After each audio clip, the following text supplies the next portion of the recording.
Have you ever noticed something swimming in your field of vision? It may look like a tiny worm or transparent blob. And whenever you try to get a closer look, it disappears, only to reappear as soon as you shift your glance. But don't go rinsing out your eyes. What you are seeing is a common phenomenon known as a floater. The scientific name for these objects is muscae volitantes, Latin for flying flies, and true to their name, they can be somewhat annoying. But they're not actually bugs or any kind of external objects at all.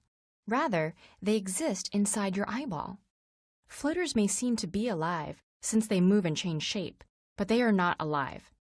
Floaters are tiny objects that cast shadows on the retina, the light-sensitive tissue at the back of your eye. They might be bits of tissue, red blood cells, or clumps of protein. And because they're suspended within the vitreous humor, the gel-like liquid that fills the inside of your eye, floaters drift along with your eye movements and seem to bounce a little when your eye stops. Floaters may be only barely distinguishable most of the time. They become more visible the closer they are to the retina, just as holding your hand closer to a table with an overhead light will result in a more sharply defined shadow. And floaters are particularly noticeable when you are looking at a uniform bright surface, like a blank computer screen, snow, or a clear sky, where the consistency of the background makes them easier to distinguish. The brighter the light is, the more your pupil contracts. This has an effect similar to replacing a large diffuse light fixture with a single overhead light bulb, which also makes the shadow appear clearer. There is another visual phenomenon that looks similar to floaters, but is in fact unrelated. If you've seen tiny dots of light darting about when looking at a bright blue sky, you've experienced what is known as the blue field entoptic phenomenon. In some ways, this is the opposite of seeing floaters.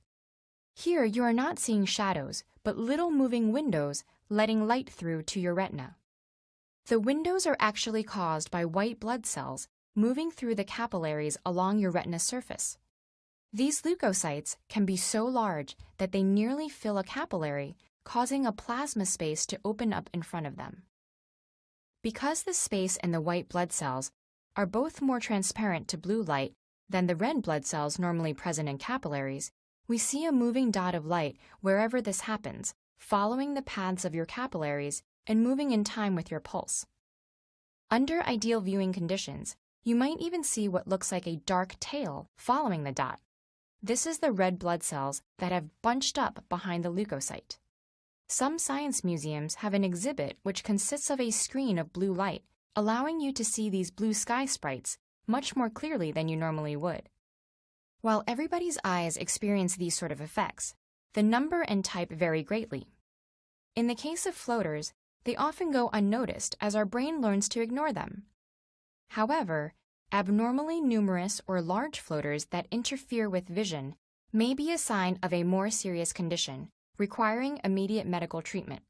But the majority of the time, entoptic phenomena, such as floaters and blue sky sprites, are just a gentle reminder that what we think we see depends just as much on our biology and minds as it does on the external world.